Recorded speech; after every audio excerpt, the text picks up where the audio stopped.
The first Time Splitters was a bit of a mess. Rushed out by the newly formed Free Radical design, the game didn't have a cohesive story and instead followed numerous characters with no connection to each other. Free Radical sought to give the sequel a more complete narrative by focusing on one central character.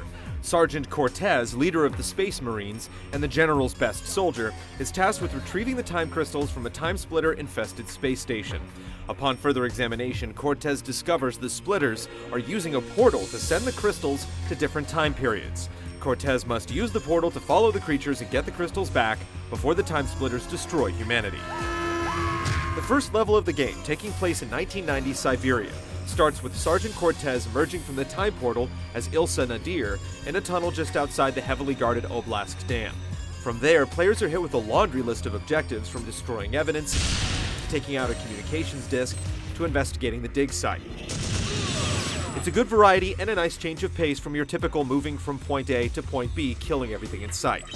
Don't think this will be a walk in the park though. Heavily armed guards are posted around every turn and security cameras are always where you least expect them, sending an alarm if they spot you that will send many guards to your location.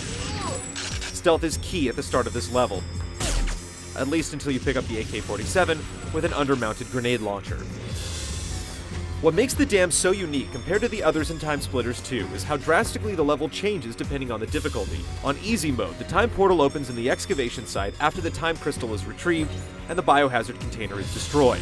On normal and hard mode, the level doesn't end after destroying the container. Instead, players have to fight through special forces and hostile mutants to reach the top of the dam and fight off a gunship before being able to enter the portal. Former 00 agents will notice the level is strikingly similar to the Siberian Dam level in GoldenEye 64. This is probably not a coincidence, as many of the developers at Free Radical were part of the GoldenEye development team, including designer David Doak, aka Dr. Doak from the facility, and composer Graham Norgate. The level contains many winks and nods to the N64 classic, from a silenced pistol being the starting weapon to the familiar alarm sound. There's also an interesting Easter egg. Players can find the first of 3 hidden game cartridges on a shelf in the last building.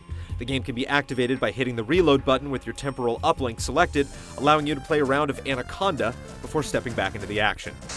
There are plenty of impressive levels in Time Splitters 2, but Siberia stands head and shoulders above the rest. Its surprising mission variety, callbacks to GoldenEye, and dynamic areas make the dam the most memorable experience in this timeless cult classic.